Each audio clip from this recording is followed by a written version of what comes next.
If you liked the video, feel free to subscribe. It would really help the channel. Thanks for watching. Thanks for stopping by. This video is going over the Vertus Praetors Quicksilver Execution ability. The idea for this video came from a Discord member, so I can't take all the credit on this one. We will go over the ability itself and how it changed for the better from the December 2024 Dataslate. Finally, we will talk about how to use the Quicksilver Execution and ways we can use it to our advantage.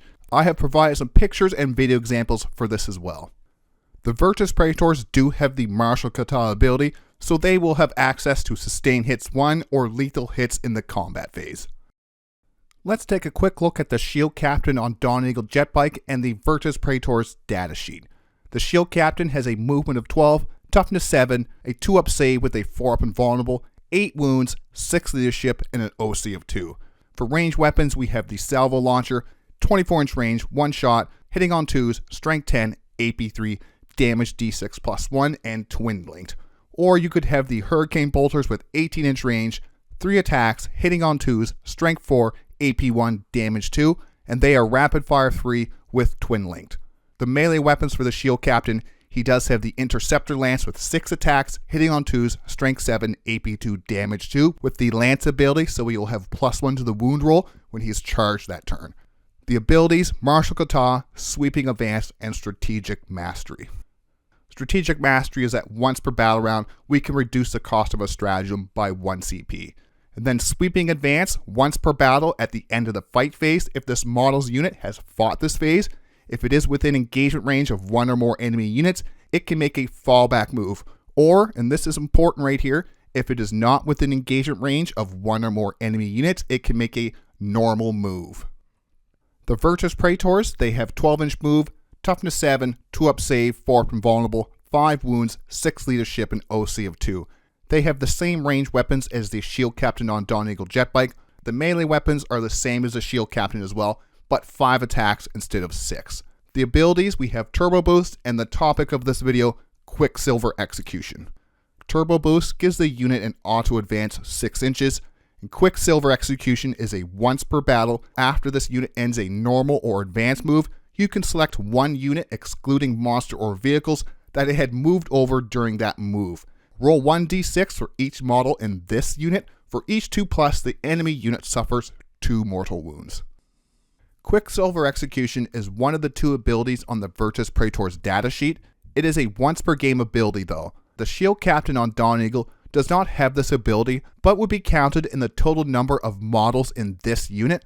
A common mistake is to count the number of models in the enemy unit. It is the number of models in this unit, the Vertus Praetor unit.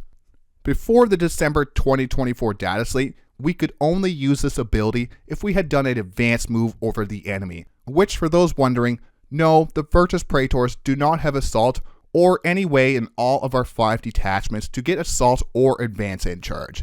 That made Quicksilver Execution next to useless. Now with it being normal or advanced move, it becomes much better. How to use Quicksilver Execution. The first and most simple and basic way is to use this ability to move over an enemy unit. Roll some 2+s to deal out some mortal wounds. Remember, Quicksilver Execution is in the movement phase. This means we cannot end the movement within engagement range of an enemy unit.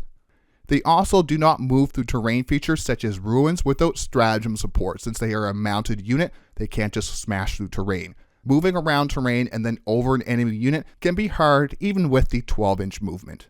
A lone op model or a small 5-man is easy, but a big 10 or 20-man model unit made to screen out or fill as much of the board as possible, it will be much harder to move over that unit to drop mortal wounds. But there is some tricks coming up because we don't actually have to move over that whole unit. Against those smaller units, this ability could be devastating. 3 Vertus Praetors with the Shield Captain is a maximum of 8 mortal wounds. Another way we can use this is by looking at the wording of Quicksilver Execution. You can select one enemy unit that is moved over during that move, excluding monsters and vehicles of course.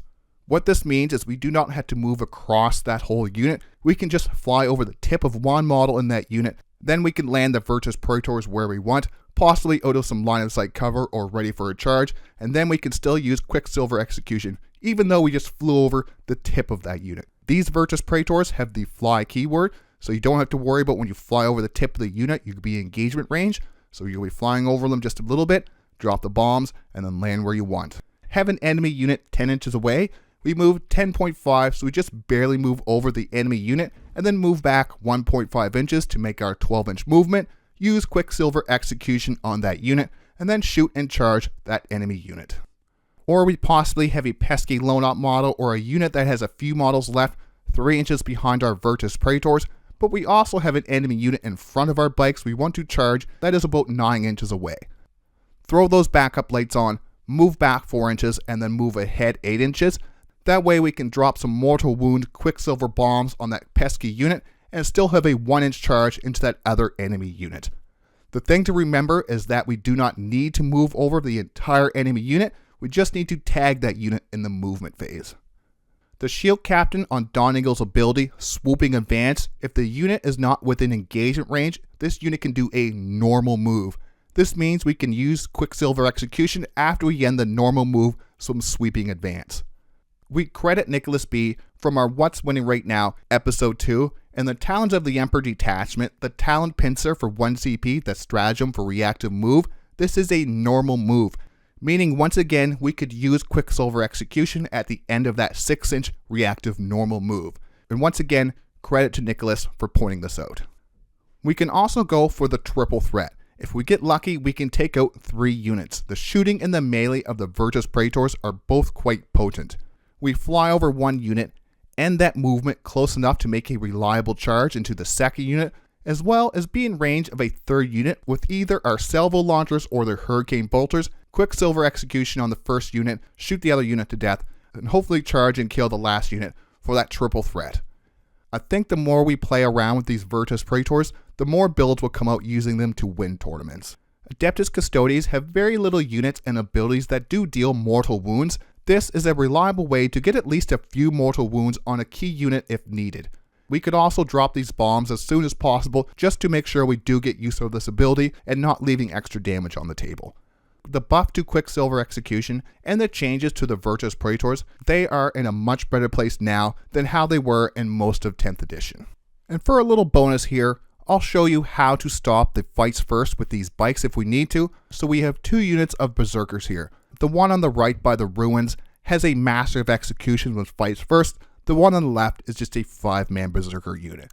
We want a relatively low charge here into that left unit that does not have the Master of Executions. For this, we'll say we got a 6-inch charge. We want to charge 2 of those bikes into that 5-man Berserker unit, enough where it blocks where we can't get base to base with the other 2 bikes. You still move those bikes up closer to that enemy that you charge, but now if you see here, the 2 bikes that are not base to base are actually closer to that Master of Executions and the Berserker unit, and since that Master of Executions unit is not within engagement range right now, it does not get to activate. So now we activate, we pile in, so we pile in those 2 bikes into that Master of Executions unit. Since it is now the closest eligible unit, you pile in, hopefully those 2 bikes can pick up that unit, or at least neuter enough so when it is their turn to activate, we don't have to worry about being smashed up. So this is the way you counter fights first. You do need 2 units to charge, and they do need to be relatively close to each other. Hopefully that's cleared that up. And if not, no worries, we can go into a longer video just explaining the ways we can counter this. I think there's a few other ways we can counter, but this is the main way that you counter fights first. Like I said, there has to be 2 units and they have to be relatively close. Let's finish the video with some final thoughts. I hope this quick guide has given you some thoughts on how and when to use this once per game ability. We do not always need to use it as soon as we can. It is perfect for picking off those lone op characters or bombing up some models out of a big fights first unit. The change from advanced to both normal and advanced move really opened up the ability to be actually used regularly in 10th edition. If you have any tips or great stories of our new bomber bikes, throw it in the comments. Subscribe for weekly battle reports, list videos, and other Warhammer 40K content. And like always, thanks for watching, thanks for stopping by.